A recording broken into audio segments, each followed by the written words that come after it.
left to right. Russell Westbrook. You love the Philadelphia Eagles. Let me get a hell yeah! What is up, everybody? It is Deibs, Mr. Crockpot on Twitter. Welcome to Party on Broad. It is October 1st. That means one thing. It is Sixers season, baby. Today, we're going to talk some Sixers basketball. Let's introduce our guest today. Let's start off with Jack. He is Jack Connell, TPL on Twitter. How you doing, Jack? Doing great, right? Talk some Sixers. It's October. It's Sixers season. Feels good, man. Feels good. We also have a newbie joining us for the very first time. He goes by Brock. Check him out on Twitter at LandisBrock. What's going on, man? I'm happy to be here. I appreciate it. I'm glad you guys brought me along. I'm happy to talk Sixers basketball, and I'm glad we can embark on this journey together. You guys are a great group of people, so I'm very excited, and we're all very passionate about Sixers basketball. So let's get right into it, baby. Let's do it. Let's do it. Next up, we got Austin. He is Austin Krell on Twitter. How you doing, man? That's not who I am on Twitter. What? It's Krell TPL. Krell TPL. Jeez. Oh, It's Krell TPL. Krell Ball. The Krell TPL. It changes. It's always changing. Who knows? I'm very excited for another season of Sixers basketball. The rest of the city, they get unbelievably amped. For Eagles, it's all about the opening night for the Sixers. That's what I live for. Yeah. That energy. Yep. Sorry, Bryce Harper. Sorry, Reese Hoskins. It's time to get down to business. It is Sixers season. Last up, we have my co-host on the Blue Root Pod. It is Matt Shore. Follow him on Twitter at Pure Booyah. What's up, Matt? How's it going, Chris? Always good to do a pod with you. And now we get to talk about Sixers some more. And you know I love doing that, so let's hop into it. Let's do it. All right, so on today's show, we are going to do a rundown of the top starters on the Sixers roster, and we're going to give our best clips from Jason Blevins, who was in Camden for Sixers Media Day and today's first day of training camp. So starting off, we're going to lead off with Joel Embiid, the process. Last year, 27.5 points, 13.6 rebounds, 2.5 blocks per game. This was Joel Embiid at Camden today. Joel, you talked a lot about JJ and the recognition that you guys had, the partnership you had over the last couple of years. What's it going to look like with Josh out there? How is it different? How's the offense going to work? It's different, but Josh brings something different than JJ. Obviously, JJ with the crazy shots and, off-balance threes and all that stuff, but you got Josh, who's more athletic than JJ, especially when it comes to like back cutting and mid-throwing lobs or him just turning the corner and attacking the defender. I think in that sense, he can do that better than JJ. Ben mentioned yesterday that you guys, your relationship's really been growing stronger because of your desire to win. Yeah. How far have you guys come from when he first got here till now with your relationship and your bond on the court? I think it's always been the same. Don't think that was ever any different than it is right now. We're both different. He's a great guy. He works hard, extremely hard. And then we're different. I'm the type of guy, I just like stay home, play video games, hang out with my girlfriend or my dog. So that's what I want to do. Just get in the gym and I don't like to do anything else. But when we get on the court, it's different. I know it's extremely competitive. Everybody knows that about me, and we both want to win. And we see what we can accomplish in the future, and and he kind of pushes us harder.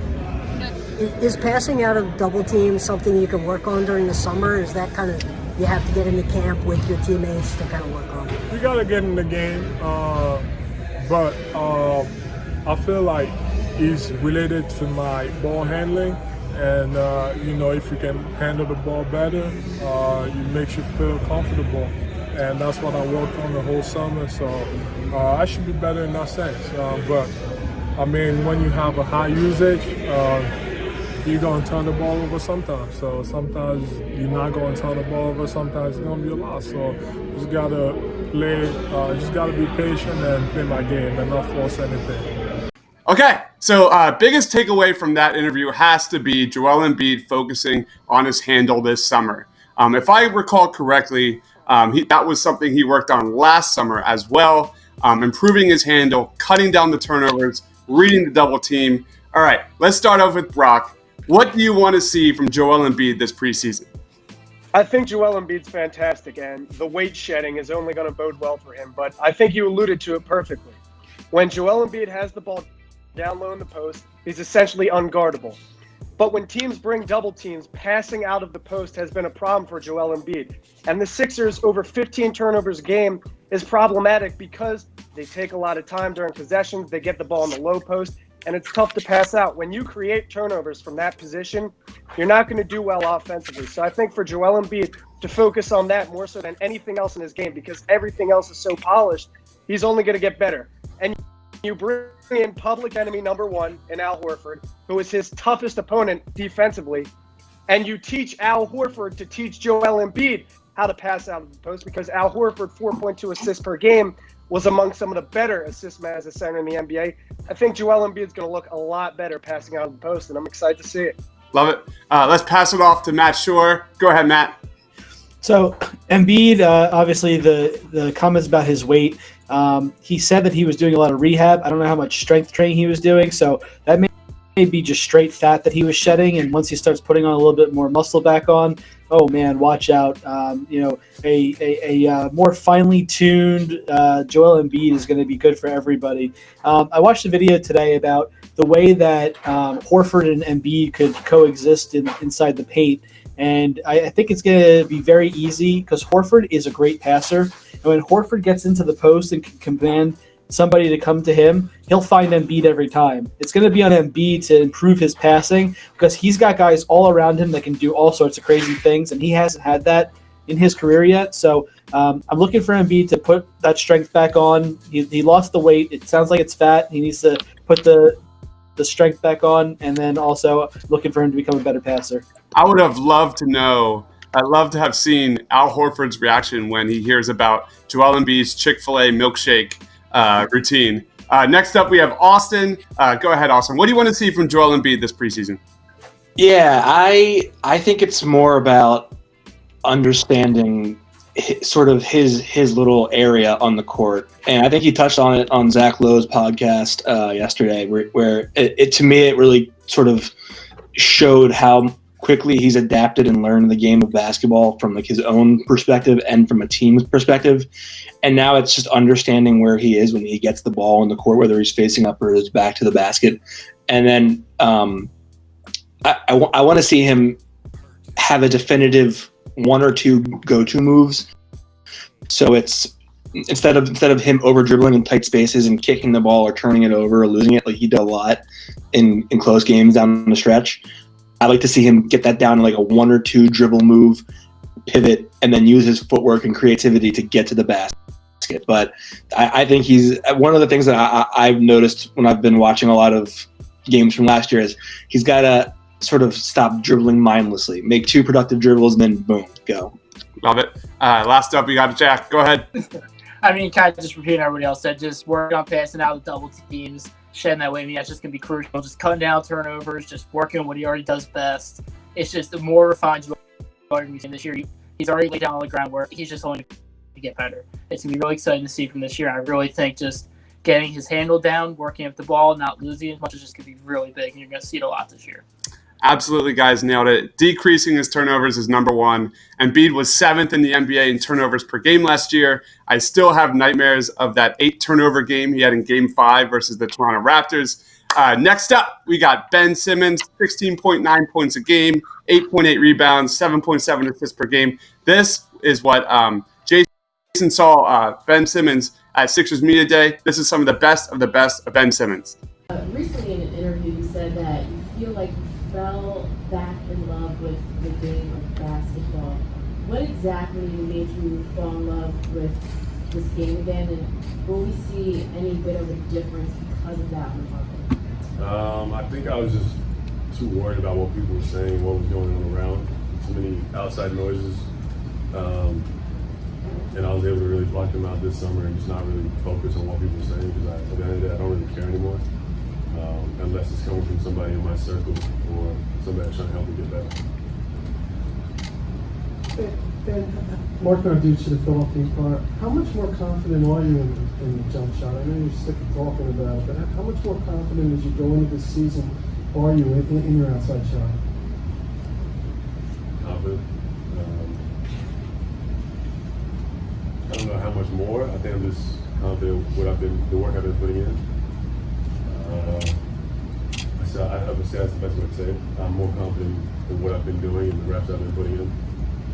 Hey Ben, as the quarterback of the offense, you've got really 3 new pieces. You could say 2.5. You didn't have a full season with Tobias.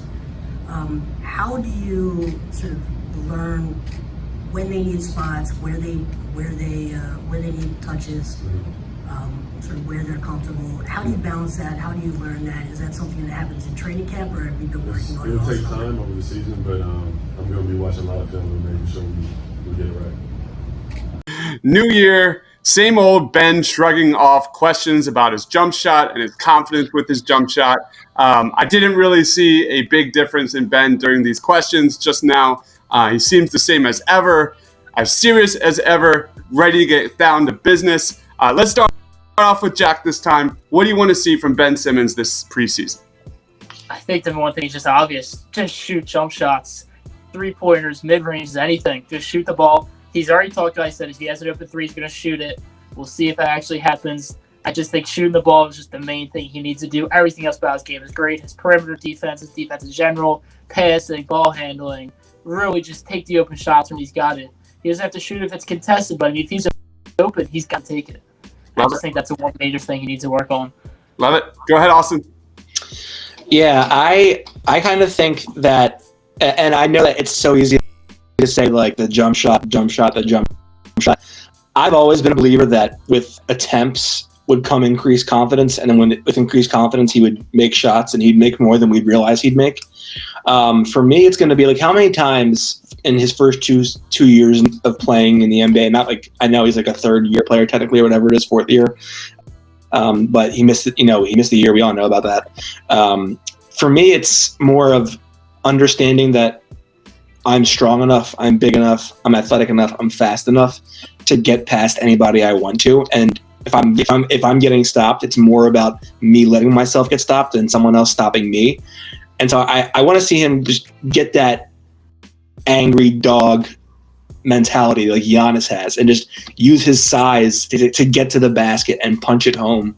And I think that that's something that would probably make a bigger difference this season than making 28% of his 3-point attempts. I mean, I want to see him shoot, obviously, but I think that what really could make Ben Simmons unstoppable in conjunction with the jump shot would be that I'm going to put my head down, I'm just going to go, and you're not going to stop me. All right, and that seems to shift game to game. Go ahead, Matt. What do you want to see from Ben Simmons this preseason? So I want Ben to, I guess, start seeing the game more clearly. He had an interview with NBA.com today, and they're, of course, asking him about his shooting. And he said his focus was on winning a championship, and if he has open shots, he's going to take them. But what Ben needs to do is he needs to learn the situations where he's expected to shoot. We can't have these situations where you have Ben and Joe in the post and they're guarded and Ben tries to force something in there or tries to go into the lane into a double team. Ben needs to feel it out. If he's wide open, he needs to be able to take the shot. If he sees the passing lane, he knows how to do that already. He said in that same interview, he goes, listen, I was an all-star without a jump shot. Once I get that, the sky's the limit, and that's the truth. It's just going to make him better. He's an incredible player already. I just think he needs to learn some more situational shooting things, and it's just not something that he has in his game. So it's going to be a learning experience. So in the preseason, I'm hoping we see him take some open shots and start feeling the game a little bit better. Love it. Lastly, we got Brock. Go ahead, man. Well, the benefit of going last is that the elephant in the room was already addressed, and that's the jump shot. Provided he adds the illusion or the threat of a jump shot, that unlocks his game. He's now multidimensional. I'm going to go in a different direction, however. Ooh. Ben Simmons, in a previous season, was fouled on 16.8% of his shots. Yeah, I knew that was coming. The 98th percentile. He is fouled by a wide margin, and yet he goes to the line. 4 of the 5 Sixers starters this season, projected starters, will have a free throw percentage based on their history, of over at least 80%. Ben Simmons, 60%. That's a crutch. I'm anticipating Ben Simmons will have a more fluent free throw, and I hope he does. Now, having said that, I think in order to get to the line more, he needs to do more on offense. And in doing that, he drove to the basket 9.9 times last season. But in comparison to other players that touch the ball as much as he does, that's not too much. That's a minimal amount, essentially. He made the second most passes in basketball. He had 7.7 assists, so he's a great quarterback. He touched the basketball 87.1 times a game, and yet he only drove to the basket 9.9 times. What I'm looking most forward to, and I really hope Ben Simmons can improve upon, is decreasing the amount of times he has the basketball in his hands and the amount of seconds per possession. 6.4 seconds is his amount of time during a possession. I think that's problematic because, Matt, I'm going to piggyback on what you said. Oftentimes, the Sixers go stagnant because you've got a guy like Ben Simmons who in previous seasons hasn't had the threat of a jump shot. So he holds the basketball for too long and possessions stall out. So not only are you getting a low percentage shot on the floor, but a shot that comes with sub 5 seconds left on the shot clock. And it's problematic for their offense. And oftentimes you see teams go on 16, 18, 20-point runs, and the Sixers only produce 2 to 6 points. And that's because their offense goes stagnant. So I really hope Ben Simmons can decrease the amount of time he has the basketball in his hands. A guy like Giannis has it for 4.5 or less time. Ben Simmons right now is at 6.4 seconds. I look for him to decrease that time. Brock is coming in hot. I think you're looking at my sheet here because my thing for Ben Simmons is getting to the fucking free throw line. And I don't really care about the jump shot. I'm going to piggyback off what Austin said. I want him to finish through contact. I want him to look at contact, and I want him to just get to the hole because too many times we saw him avoiding the paint because of that. I want to see him get to the free throw line, 6 free throw attempts per 100 possessions to 7.5 possessions and per 100 possessions to his sophomore year. That needs to go up. Let's move on to Mr. Tobias Harris. He played 27 games with the Sixers. He had 18.2 points per game and 7.9 rebounds per game. His shooting was very shaky with the Sixers. Jason Blevins was with Tobias Harris during Sixers Media Day. Here are some of the top highlights from that interview.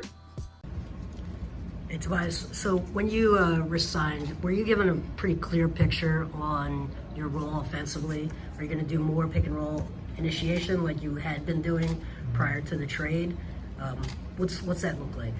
Yeah, if you look at the dynamic of our group, with our size, with our ability to be able to post up, with the versatility that we have and the ability also to just be able to create different mismatches, I think it's going to be a combination of a whole lot of things.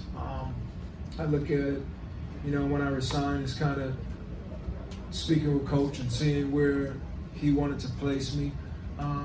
Definitely to get me in some more pick and rolls that I'm used to. But also, I think the biggest key for us this year is just going to be being able to play off one another and the ball movement.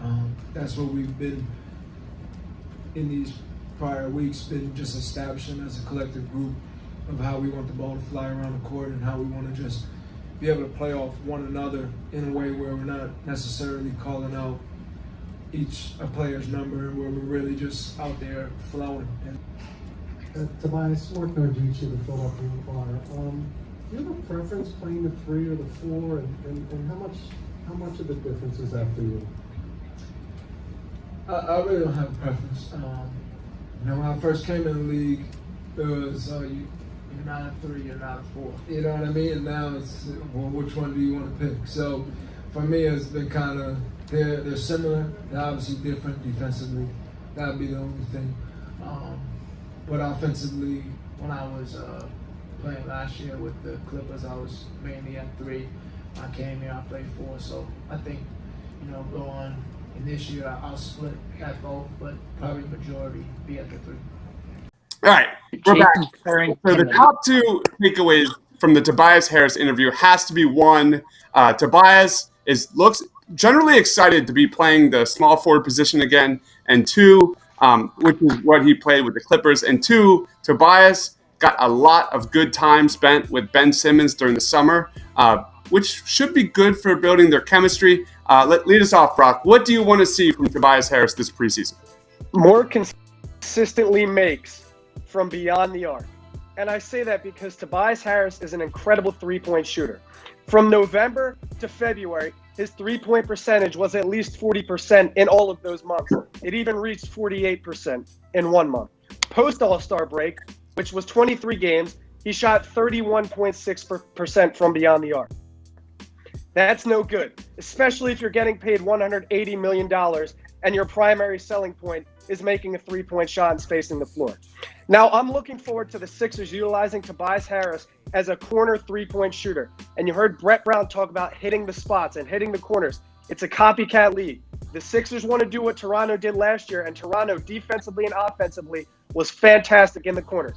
Tobias Harris in 2018 from the left corner, 47.1% three-point percentage. From the right corner, 45.7% three-point percentage. Over 75% of those were assisted. I really hope the Sixers utilize Tobias Harris in the corner and get him going, because once he makes those three-point shots, it spaces the floor even more for our potential MVP candidate, Benjamin Simmons. What the fuck did you get those stats from? I listen, Austin, I do my homework. Jesus Christ, man. Rock is coming in hot. Matt, go ahead. What do you want to see from Tobias Harris this preseason, man? So the biggest thing for Tobias Harris is he played so many minutes at the 4 last year at the Sixers, and he was super uncomfortable. It was clear. He's moving back to the 3, which is where he's comfortable, which is where he played for the Clippers, which is where he dominated the mid-range jumper.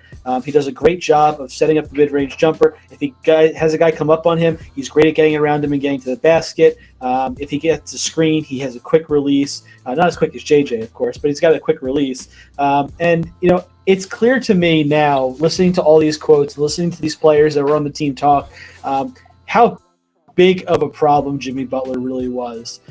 It's really quite alarming, and it really affected Tobias Harris, it seems, because Tobias Harris was thrown out of position and really wasn't able to get into the game the way he wanted to.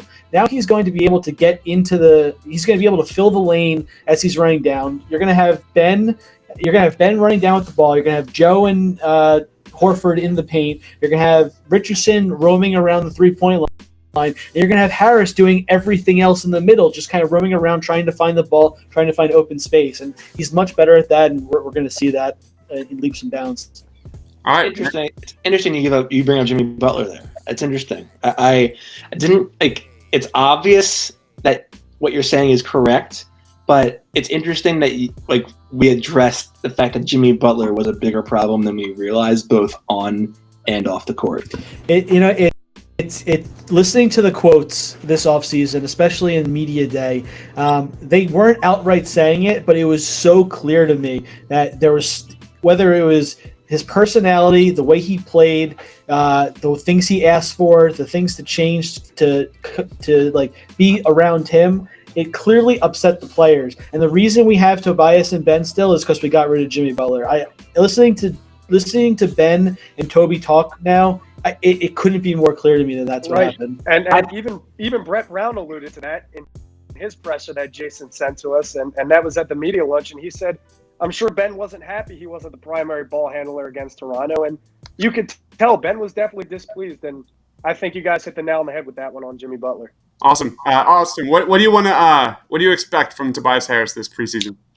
Yeah, so Tobias is an interesting case because obviously he's bounced around the league for however many years. But Jason made this point to me once, and I think it's a good one. And it's that he doesn't bounce around because there's something wrong with him or there's something wrong with his game. It's because he's such a easy piece to slot in next to other pieces on your team when you're a playoff team. Like a lot of the teams that he's been traded to have been trying to make playoff pushes the year when he gets traded to them. And I think it's because a combination of size, the ability to play 3 and 4, ability to shoot the ball from the outside. And that's a commodity at this point in this game. And in LA, he was unbelievable. He was really a fringe all-star. Probably you could make the argument he probably should have made it over some other guys that did make it. And it was because he was ball dominant, and he had the ball in his hand virtually whenever he was on the court, and it was his ball in crunch time, and he made clutch plays. So in the preseason, I'm looking for him to sort of prove that this contract is something that he's worth. He is worth max money, whether he actually ever makes an All-Star game or not. And I want to see him get comfortable and feel like he's not playing out of his suitcase. I want to see him find his role within this team. And I think in terms of on the floor and sort of where he fits in that role is, I want to see him not create shots, but create points off the dribble, whether that be hitting a cutter, finding a shooter, drawing in on pick and roll, and then finding Joe. I want to see him create points for himself and for others, because that created off the dribble is what's going to separate this team from being good but kind of flawed in the playoffs when things slow down, and then being a team that this team can get to the finals. Awesome. Jack, last up. Go ahead, dude. The one thing I think that was noted, Tobias Harris went up to Brett Brown. He said he doesn't want to be the liability on defense. He wants to be a link, just like the other four. He wants to work on that. I think he'll find his way shooting, like you all have said. I think his defense not really isn't that bad per se, but it's just average. But he wants to take it to the next level, and if he takes it to the next level, you have 5 good defenders out there in your starting 5. I want to see him working on his defense, close down shots and stuff like that, to take that next step to be better. And this defense will just be locked down the whole way through. And that's just what I'm looking forward to. Really good one, Jack. He talked a lot about that during his interviews the past couple of days. For me, I'm just looking for a bigger role in offense, like you guys already mentioned. I want to see more Tobias in the pick and roll. I want to see Tobias the bucket getter that he was with the Clippers. Obviously, more consistent shooting from 3. But with Jimmy gone, I need to see a clutch Tobias. I need to see a Tobias that's not afraid to step up and shoot the ball with 5 minutes left. Let's move on to Al Horford. He, is coming from the Celtics. This is a really interesting interview because pretty much every time Joel Embiid, Ben Simmons was like, what's it like having a guy in green come over, and now he's in blue and red. This is a really good one. This is Jason Blevins in Camden interviewing Al Horford. This is the best of Al Horford. Joe mentioned spacing with you and him. What do you think are the important things for you guys to figure out in the early stages of training? It's really for me to get used to the offensive system, what Coach wants me to be, and understanding how to play off of Joel. He can do so many things. So for me, it's really just making sure that I find the spots, whether it's that slashing to the basket, spacing, and that's the one thing that I felt like we did a good job of on this first day. Do you prefer playing the 4 over the 5, and if so, why? You know what? I like playing both positions. I do, and when you have a center like Joel that can do so much and is so dominant, that's for me. That's like a dream come true. So playing the 4, I feel like it allows me to do more on the floor. But also, I'm very comfortable playing the 5. I've been playing it all my career. So to back him up and to run the offense through me and do different things, I'm comfortable with that. So honestly, I can play both positions. You've been successful in really very different offensive schemes in Atlanta and in Boston. Is this similar to either one of those, or is this sort of a third philosophical offense? I think it's a third philosophical offense when you look at it. When you have guys that are so talented, and Ben, his ability to see the floor, to really put pressure on the rim. For me, it's going to take me a while to get used to playing with a guy like him. But it's just really just figuring out for me my spots, where to get to, how coach wants to play, and the pace that we want to play at. So I do believe that it is different from the other 2 places that I've been. All right, we're back. So the biggest nugget from that interview has to be that Al Horford mentioned in the offense that the offense would actually be running through him a bit. So a lot of us had been talking about this on our WhatsApp chat, and I thought that was the first time that I heard it through his mouth, that this could be potentially what's going to be happening. Maybe 5 minutes left, the ball goes through Horford, maybe not Embiid. Brock, lead us off on Al Horford. What do you want to see from the preseason this year? I haven't really made up my mind because Al Horford is so versatile, but I'm looking at two things from Boston last season with Al Horford. He had a 60.5 true shooting percentage in 2018, which was a career high, and yet his usage percentage was 18.8, which was as low as it's been in the past 5 years. Now, Al Horford is incredible because he's so versatile. He offers the pick and roll. As a roll man, he was 4th in points per game. He was top 12 in screen assists per game, screen assist points created. So when they say the offense is going to run through him, I don't necessarily think that means give it to Al Horford on the wing and let him chuck up a three-point shot with 5 minutes left. But I do think the offense will run through him in the sense that he will be a screen setter. He will get offensive rebounds and get second chance opportunities. He will be lurking around the top of the key. I think he's going to unlock this offense because he does so much in the way of spacing, but we haven't seen him at the 4 yet, and we haven't seen him alongside a center like Joel Embiid. So I think Al Horford is really the X factor for the Sixers team. The thing I'm most looking forward to is just his versatility, and I hope the Sixers can utilize that. Awesome. All right, Matt, what do you want to see from Al Horford this preseason, man? Uh-oh. I really sorry about that. I want to see Horford gel with his new teammates. They're working on it now. Obviously, Ben, Tobi, and Joe have some games under their belt with each other, and they have sort of an idea of how each of them plays. But Al Horford knows it from afar, but not really in-house. So what I'm really going to see is how he adapts his game to what they do. Clearly, he's a great shooter. He's great in the paint. He's a great passer. He's great in the pick and roll, something that we didn't really run that much. If Joe can learn how to pass, and when you can do pick and rolls on both sides of the lane with Richardson and Ben, it's indefensible. There's no possible way to defend a double pick and roll. And we've never seen it before because we've never seen a team that has the personnel to run it. So I really want to see him start gelling with his teammates. They can run offensive stats like the NBA's never seen. They have the height and the talent like we've never seen. So I really just want him to work on that. He's a consummate pro. Having the ball in his hand at the end of the game makes sense. Joe has the turnover problems. Horford has never had turnover problems. So if it's in his hands and he's making the decisions of who's going to get the ball, I have no problem with that, and I in fact, I welcome it. Love it. Go ahead, Austin. Yeah, so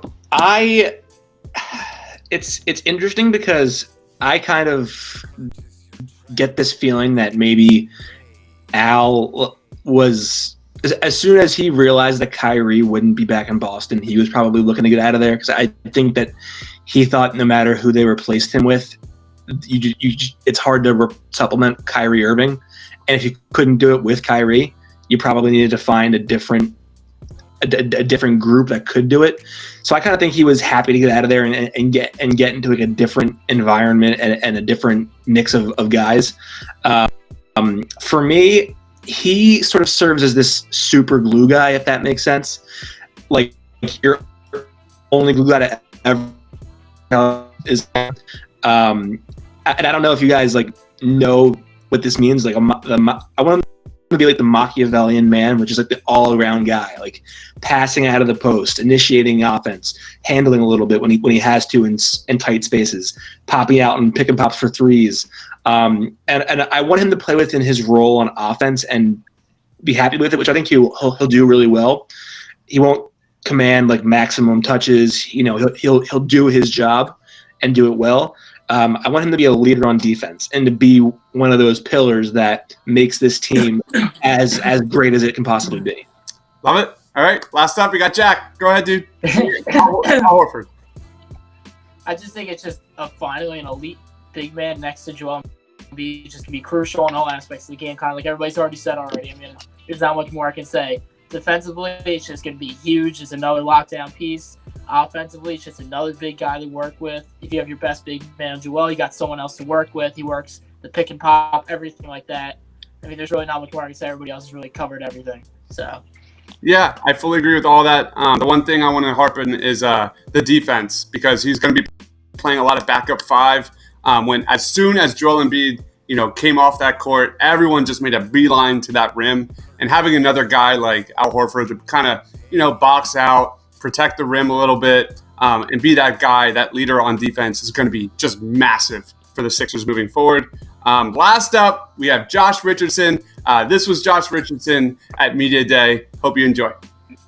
Josh, when you talked to Brett Brown, he had mentioned he thought you were almost kind of like the secret weapon, almost of like the guy that kind of brings the whole starting five together. When you hear that, what does that make you think? And also, he mentioned the possibility of you maybe playing some backup point guard minutes. Is that something that you feel comfortable with? Yeah, it's always a good compliment when somebody says something like that about you, who's in the position that Coach Brown is in. So I appreciate that. And running back on point, it's not an issue. It's not a new thing for me. I played point guard my senior year in college, and then I ran point in Miami. Every now and then I run back on point for a while there. So it's not a new thing. Hey, it's Josh over here. Just piggyback off the point guard topic. How excited are you to guard pop at point guard such as Russell Westbrook, Damian Lillard, Stephen Curry, etc.? I'm excited. Those guys are super tough players. And, guys like that, you're really never going to shut down. So, going in, you have to know that. And those are guys you try to contain. And I think over the years, I've figured out ways to do that. And I know this team has had their slight problems with smaller, quicker guards. And that's one of the areas where I tend to excel at. So I think I can kind of put a Band-Aid over that situation. Hey Josh, Jason Blevins, the Painted Lines. Last week we were taken through a clinic with Ime Udoka around point of attack and some of the middle pick and roll defenses. It seems like it's going to be your primary responsibility of the starting unit. So have you spent a lot of time with Ime about those rules? How comfortable are you with those concepts? Yeah, I met with him a few times. I talked to him a little bit about it, and he definitely said I was going to be one of the primary defenders. And in Miami, I was usually a primary defender with Justice Winslow, and we would kind of like take turns on who got who each night. So here, it's not going to be any different. So I'm prepared for that. Okay, we're back. All right, so biggest takeaway from that interview was Josh Richardson saying point blank he was going to be the backup point guard for the Sixers to start out. He said he's going to spend also a good chunk defending point guards. Let's lead us off, Jack. What do you want to see from Josh Richardson this preseason? Go ahead, dude. I mean, Josh Richardson, he kind of been dubbed as a young Jimmy Butler in the making by some I've heard.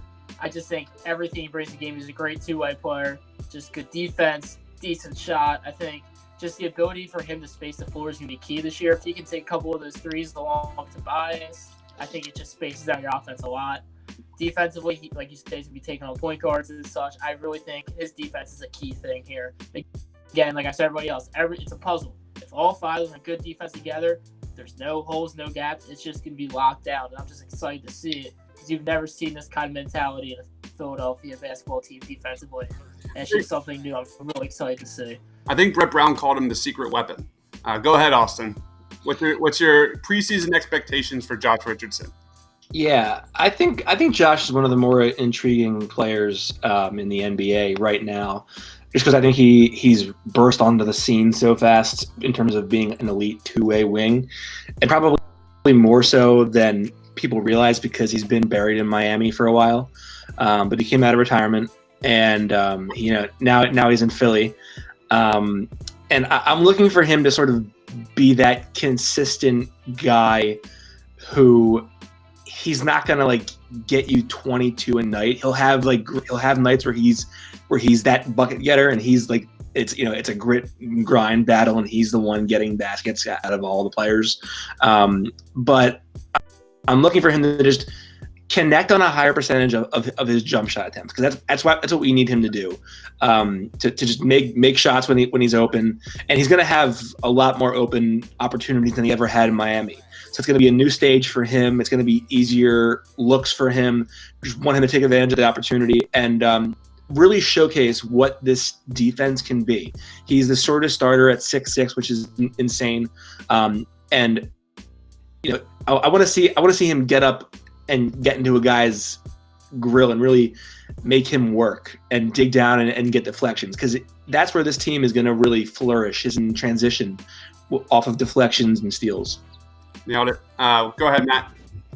So Josh Richardson is, very much in that same vein of a Covington, while also being in the same vein as a JJ Redick. It's almost like the two put together, and now we have like this new basketball player. It's sort of pulling some from A, some from B. And I was watching a video earlier today about Josh Richardson and the way he got open for shots last season. And the guy who did the video found something very interesting. When Josh Richardson is running and receives the ball moving to his left, he shot a higher percentage than if he was standing still or moving to his right. I don't know if that's just the way he practiced. He always stepped the shot going to his left. It worked. And in our offense, with Ben coming down the right-hand side or the left-hand side, either way, he's going to be able to set screens and get around and get where he needs to get to. So those sets that we ran with JJ Redick are going to be possible with Josh Richardson. And if he can hit those shots at a good clip, I mean, the sky is the limit, because now we have a guy that can have that instant offense while playing some really competent defense, which is something we really struggled with JJ. JJ could not switch. Richardson can switch. JJ was actually pretty good on the ball defender, but the second he had to switch, it became a huge mess. So we have a guy that can switch. Like you said, Austin, he's 6'6". That is a huge deal to have a guy like that can get in there. And then the other thing that was mentioned is the rotation. It sounds like it's going to be, obviously the starting five, but it sounds like that Ben and Joe are going to come off together. You're going to keep in Richardson, Horford, and Harris. And then we don't know who's going to come off the bench first. And, we'll see that in the preseason. But Richardson's going to be counted on to play the Jimmy Butler minutes. Love it. Great job. Last up, Brock. Go ahead, dude. I most want Josh Richardson to be himself. That's all I want. I don't want him to be Jimmy Butler's replacement or JJ Redick's replacement. I want him to be himself. And gentlemen, I am a self-proclaimed Josh Richardson cheerleader. Let me pawn off some stats here. And I'll convince all of you, not that you aren't already, but let me further convince you and support all of your arguments. He averaged 2.4 points per game on handoff opportunities, which is tied for 7th best in the NBA. He shot it with 18.3% less frequency than JJ Redick, who was the league leader. So not only did he trail JJ Redick by 4.5 points, but he shot it with much less frequency, which means he's a competent shooter off the handoff. He had the 10th most defensive win shares per game in the NBA. In the past 2 seasons, he's amassed 200 steals, which trails Marcus Smart by just 14, who is a primarily defensive guard, an incredible one at that. He surrendered 2.8 points per 100 possessions in 2018, while Jimmy Butler surrendered 8.9 in Minnesota and 4.3 in Philadelphia. You're making shit up right now. There's no way you have all these stats. There's just no way. I've got more. Ah, great. He caused a 0.2% increase in opponents' turnovers, while Jimmy Butler was minus 0.1%. Jimmy Butler was not doing much. He's better than Jimmy Butler. We get it. Yeah, of course. And even further, he averaged 5.8 points per game on catch and shoot opportunities, tied for 12th in the NBA. He shot 39.3% in terms of field goal percentage on catch and shoot opportunities, which is greater than that of Paul George, CJ McCollum, and Jimmy Butler. And further, he shot 39.5% in regard to field goal on pull-up opportunities. What was his launch angle? I don't know that, but I'm sure I can find it. I don't know about you guys, man. I'm ready to run through a brick wall. I just keep getting more excited for this season. Every time I think I can't get more excited, I get more excited. You can, guys, 6'6", defensive-minded guard who is very competent offensively. Josh Richardson is going to be awesome to watch, and he's a great personality. I think this team is going to be phenomenal. Wow. Well done, Brock. I just want to see him be that Roko elite. I want to see him generating steals, causing deflections in the passing lanes. That was something that the Sixers, like you brought up, they really missed. Deflections in the passing lanes, creating points on turnovers. They were the top 2 years ago. The Sixers were one of the top teams in terms of points off of turnovers. Last year, it really dipped. They were one of the bottom teams in that. I want Josh Richardson to kind of bring that grittiness, that nastiness, that threat in the passing lane that Roko was, and that leader. So let's move forward. So we have one question from a fan before we move into our next segment. It is from Jason Santino. Thank you so much. He is at J_Santino13. In 2 to 3 sentences or less, what is your expectation for Shake Milton and Mario Shayok? Lead us off, Jack. Go ahead, man. I need to provide some deep bench minutes, some good development, and dominate Delaware for Mario. Love it. Love it. How about you, Austin?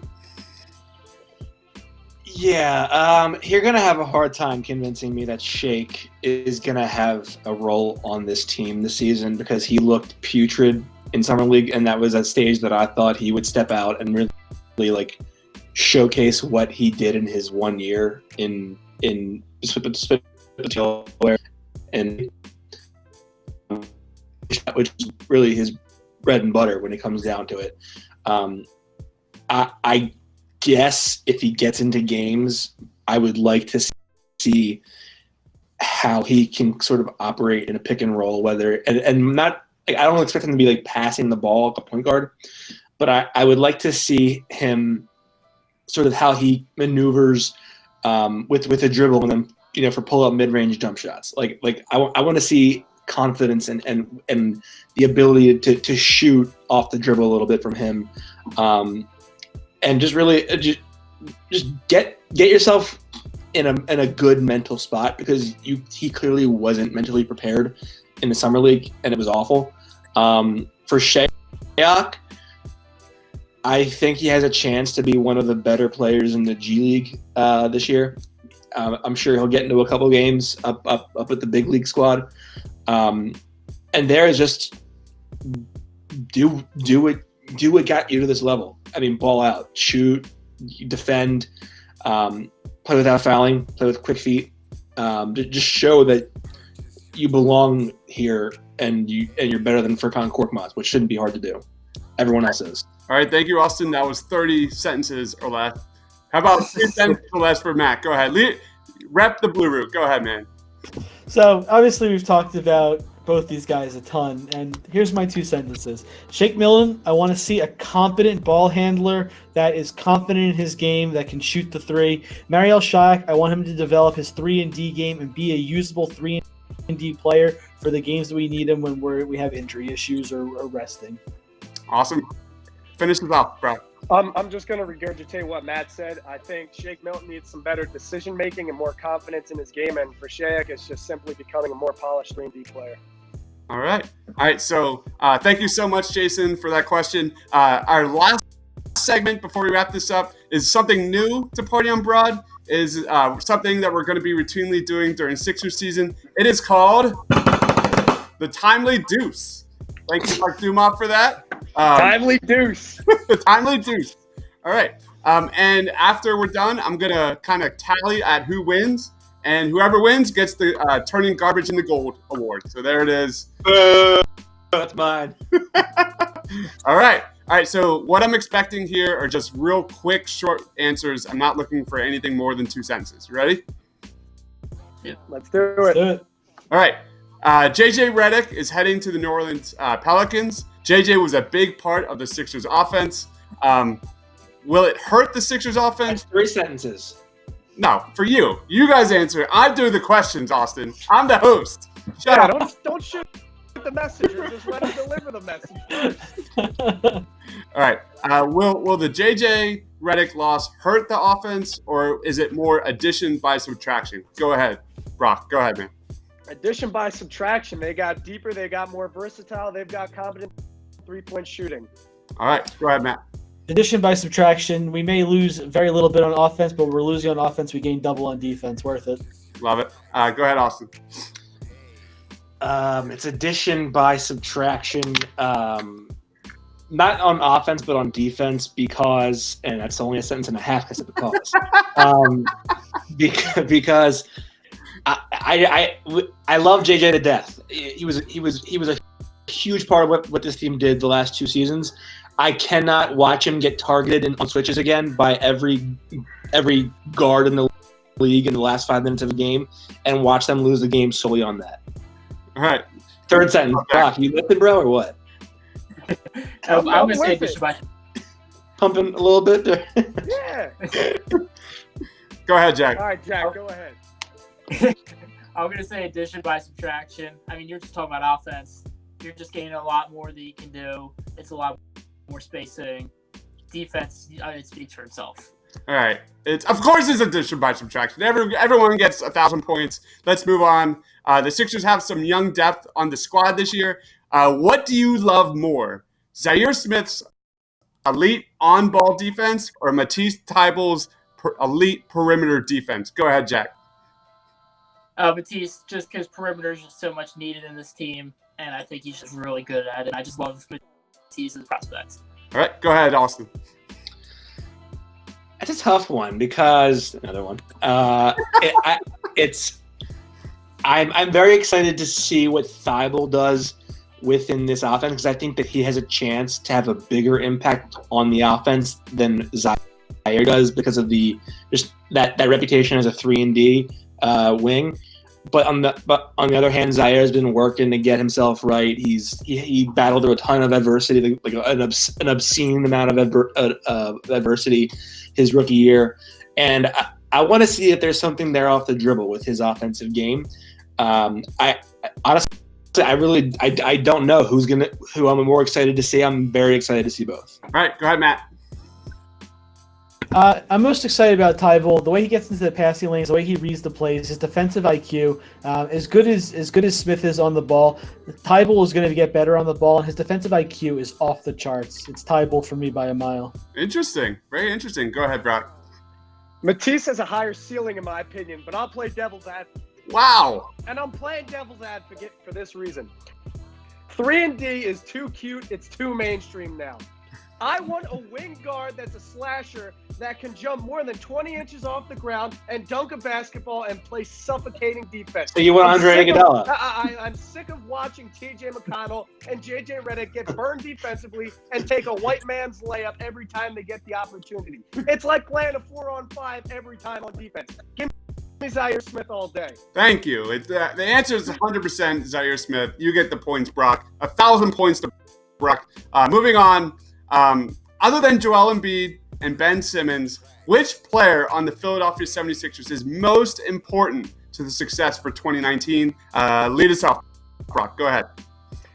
I said Al Horford's the X factor, and I'm sticking with it. I think he offers the most versatility, and defensively, he's stout. So if Al Horford can mesh well with this core, he's the X factor, in my opinion. Love it. Go ahead, Matt. It's Al Horford. I mean, for exactly what Brock said, he's the guy. He's the glue guy. He's the one with the experience. He's the veteran that we've needed to get us over the top. It's Al Horford. Austin? I've got a different route here. I'm going to go with Mike Scott, and that's because that's because I think Mike is going to play a tremendously important role to this team's bench, and I think it's a weird situation for him because he's going to have a chance to play a career high across the board on a team that's really, really good. And he's going to be the leader of that second unit.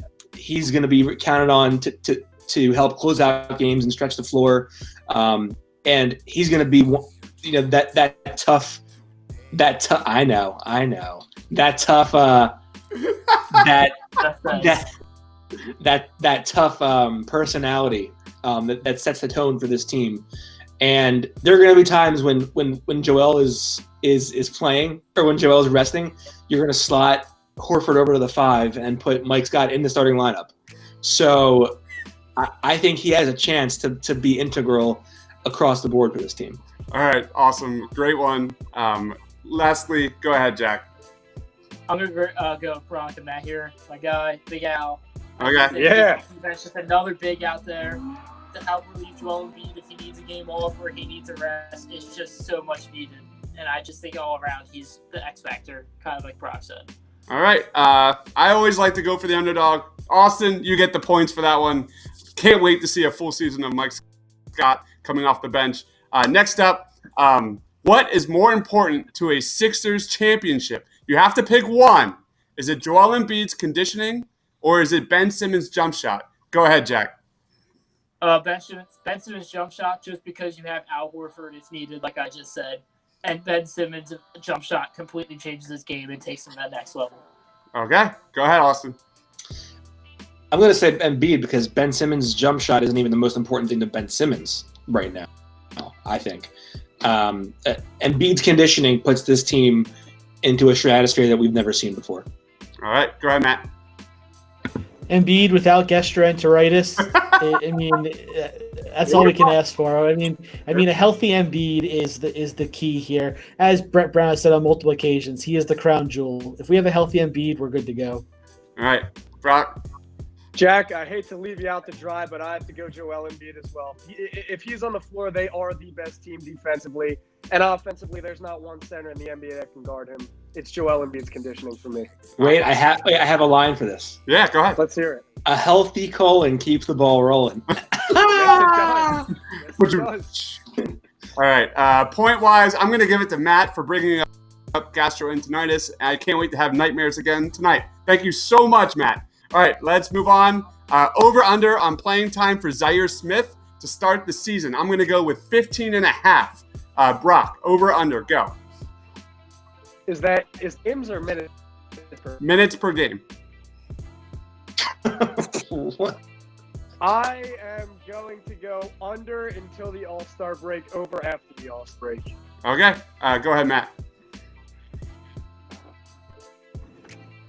Say under. I think he's going to play around 8 to 10 minutes a game, just maybe in the middle of the second quarter, just to get him some run, to get him out there. That's about it.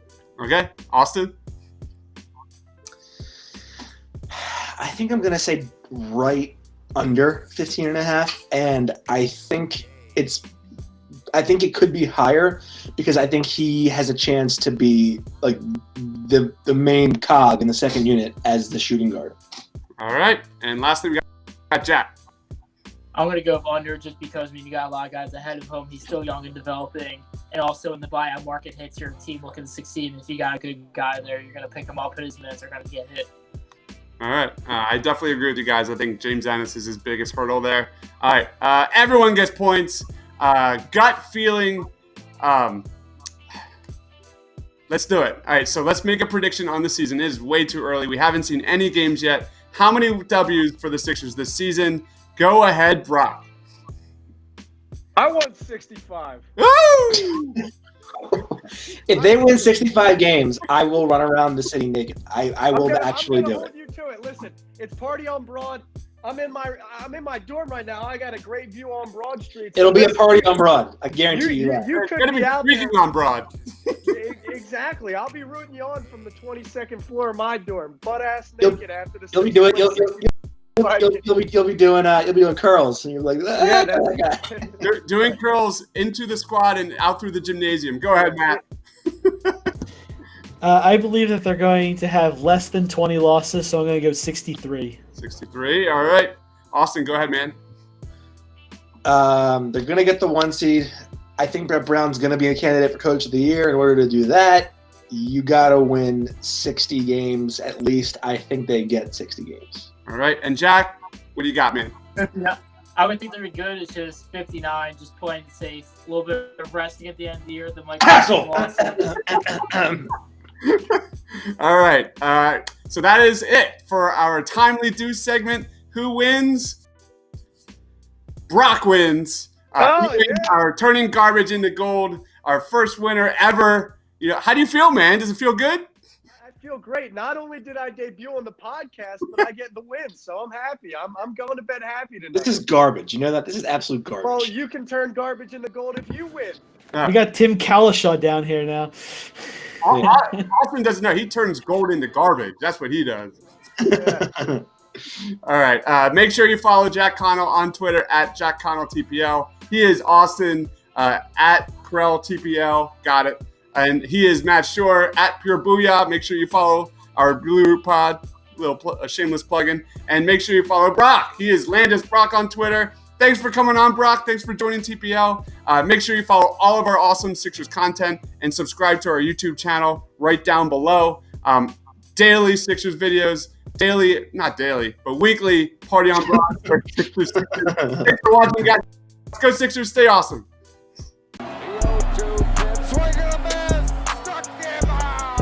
The Philadelphia Phillies are 2008 World